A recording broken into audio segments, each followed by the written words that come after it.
Imagine being 14 years old, dressed in the kind of finery your family saved for years to buy.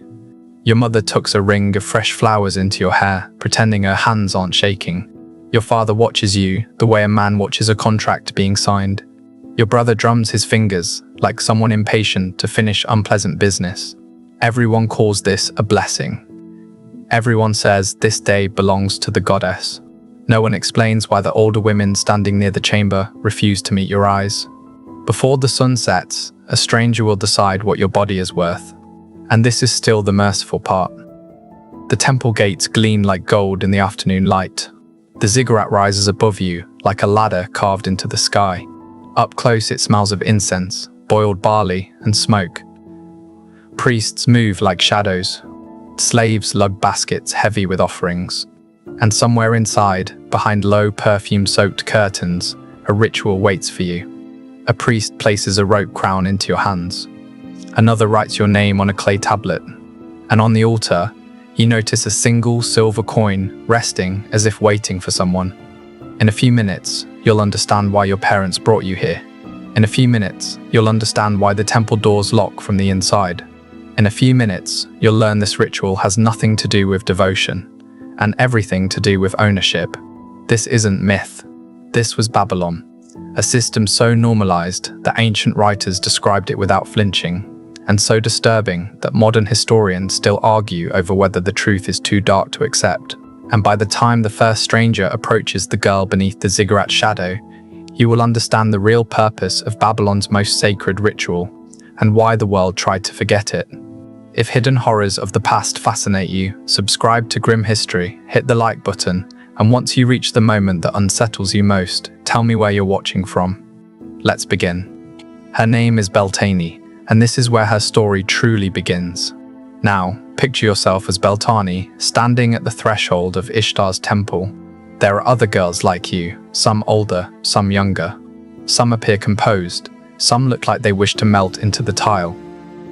They hand you a thin cord. It is coiled, soft, braided from plant fiber.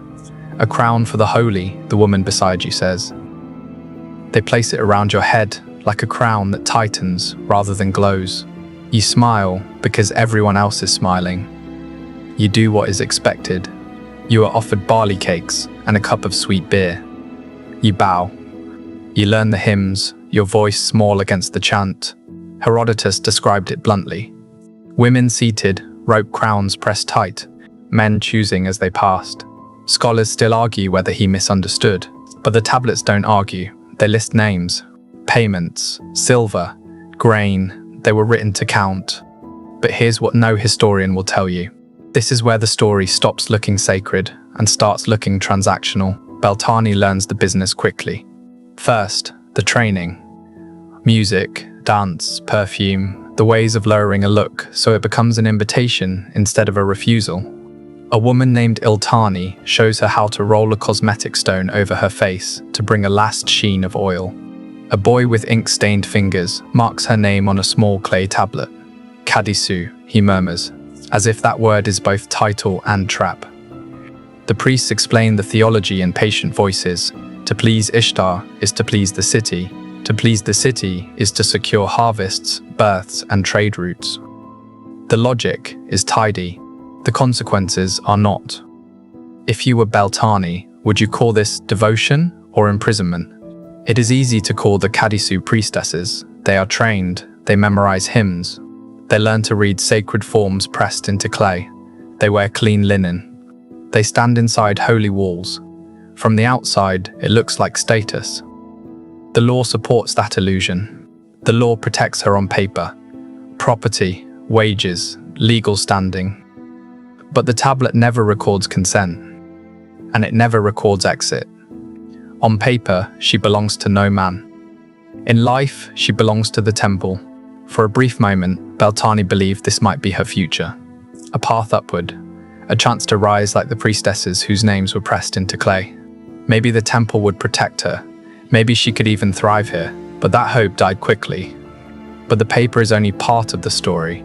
What happens next is the part even the tablets avoid describing. At night, when the lanterns ignite and Babylon sinks into a low, humming quiet, the inner court changes.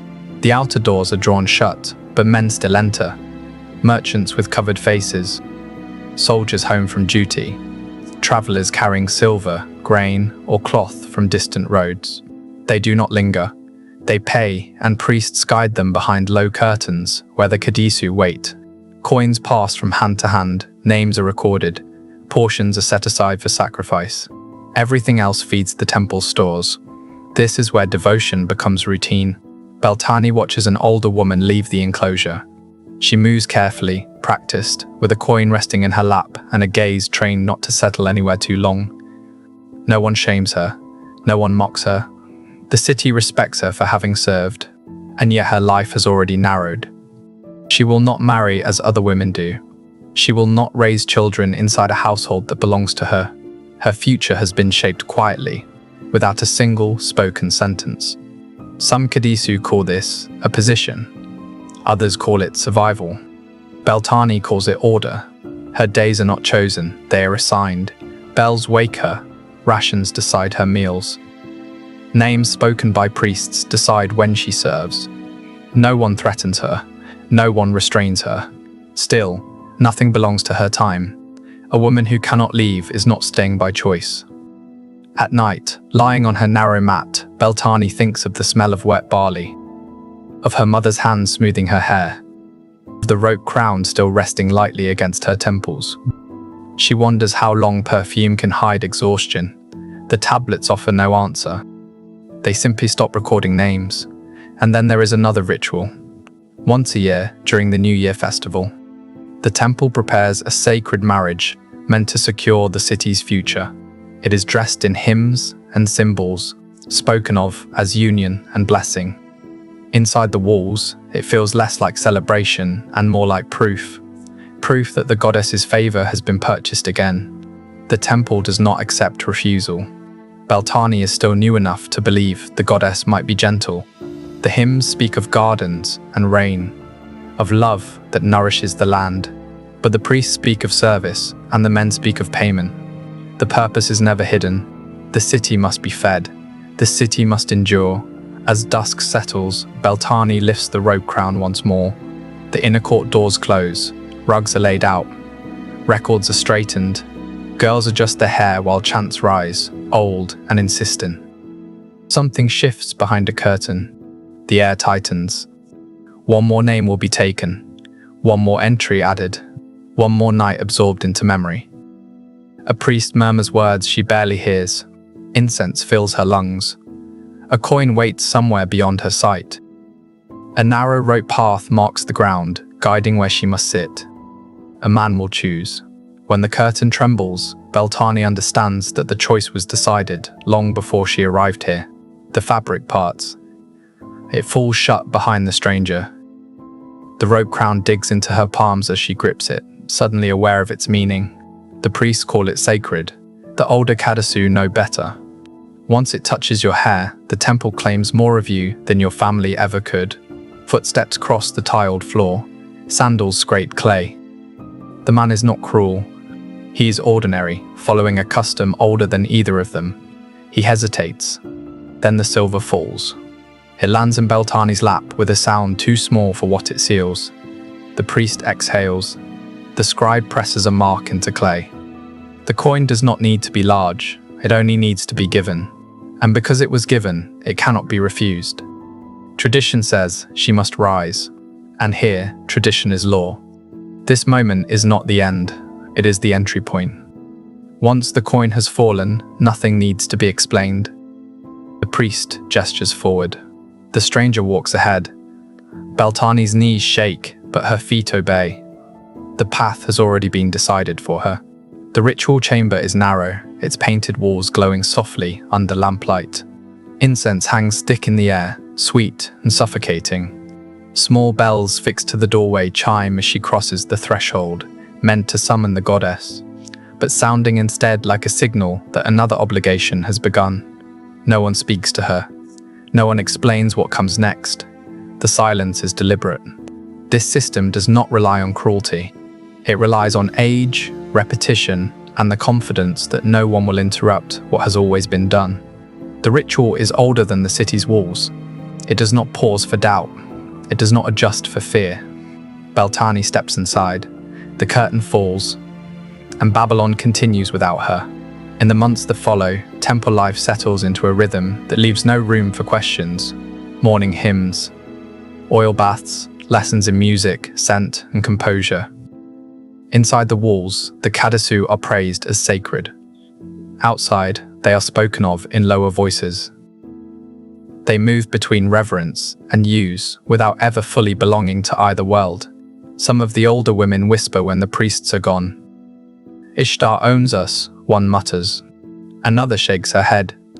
The temple does. Ishtar only signs off. Beltani does not laugh. The temple is a city within a city. Storerooms stacked high with grain, jars sealed with silver, names pressed into clay and filed away, and the kadisu move through it all, as essential and unnoticed as the machinery itself. The law recognizes them. It grants privileges. It lists protections. It does not grant departure. One night, Iltani, the woman who trained her, sits beside Beltani on the terrace, moonlight flattening the world into pale shapes. "You understand it now," Iltani says quietly, "how this place works." Beltani nods. "Do you still think we are priestesses?" Beltani hesitates. "What else would we be?" Iltani smiles, but it is a tired expression, worn smooth by years of answers that lead nowhere. "Necessary," she says. "Necessary to the temple. Necessary to men who come here and leave lighter. Necessary enough to keep. Never enough to release." A voice calls from below. Another offering has arrived. The rope crown waits on its hook. Duty resumes. As seasons turn, the temple becomes familiar in ways Beltani never wanted. She recognizes footsteps by sound alone. She knows which merchants bring wine, which soldiers bring impatience, which offerings carry the sharp smell of foreign roads. She knows the sound of coins striking clay bowls, and how quickly each one is counted, sealed, and stored. An accountant once tells her she brings good fortune. She looks past him, at the overflowing storerooms, and understands what that praise truly means. What weighs on her most is not the ritual itself, which becomes numbing in its repetition, but the hours afterward. When the incense thins, the chants fade, and the city's noise returns beyond the walls. That is when the temple feels smallest. That is when the future disappears. No one here speaks of later years. Names are recorded. Then one day they are not. Older women vanish quietly. Their mats are folded. Their space is filled. When Beltani asks where they go, Iltani touches her hair gently and says, "To the goddess." Her eyes do not agree. It is near harvest season when a new marking appears on the temple calendar. The sacred marriage approaches, a ritual meant to bind the land's prosperity to divine favor. The public will see hymns, flowers, processions. Inside the temple, preparations are made with careful precision. The kadisu do not perform the rite. They prepare it. And for the first time, Beltani's name is called. A bowl of scented oil is placed in her hands. Her hair is arranged. The robe crown is adjusted. The air in the room feels heavier, as if the walls are listening. Even Iltani watches without speaking. "What must I do?" Beltani asks. The priest answers calmly, without urgency or threat. "What the goddess requires." The inner chamber is dim, lit by only a few lamps. Stone lions stare from the walls. A platform stands at the center, draped in cloth reserved for the highest rites of state and faith. Beltani's breath tightens. She has learned enough to recognize danger, even when it wears sacred language. Footsteps echo beyond the doorway. Someone important is approaching. And in that moment, Beltani understands that whatever lies beyond the next curtain will shape the rest of her life. Not through violence, but through permanence. The chant begins. The lamps burn lower. The curtain stirs, and Beltani steps forward. She has prepared lamps before. She has prepared rooms.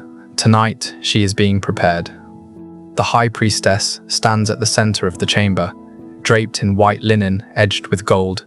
She looks less like a woman than a symbol, composed, elevated, distant. Only the faint tremor in her hands betrays the truth. Even she feels the weight of this night. The altar is carved with lions, Ishtar's beasts, their stone jaws forever open. She tips the bowl. Oil spreads across the surface, dark and reflective, catching the lamplight like a held breath. Footsteps approach behind her. Slow, deliberate. The man chosen to stand in for the divine enters the chamber. King or noble, it no longer matters. His presence shifts the room. Beltani keeps her eyes lowered, just as she was taught, but she feels his gaze settle like weight on her skin. The priests circle them. The chant deepens. The chamber seems to close in, walls pressing closer than before. Then a voice speaks, calm, certain, final. Tonight you serve the goddess in body and in symbol. The land depends on this. The city depends on this. A sentence so old it sounds unquestionable. A sentence that leaves no room for refusal. Beltani lowers her eyes. And the ritual begins. What happens next was never written down. The temple did not record details meant to be sealed. Only fragments survive. Hymns that speak of a prepared bed, verses praising union and fertility. But everything in Beltani's life shifts after that night. The next morning, the high priestess embraces her, not with warmth, but with approval.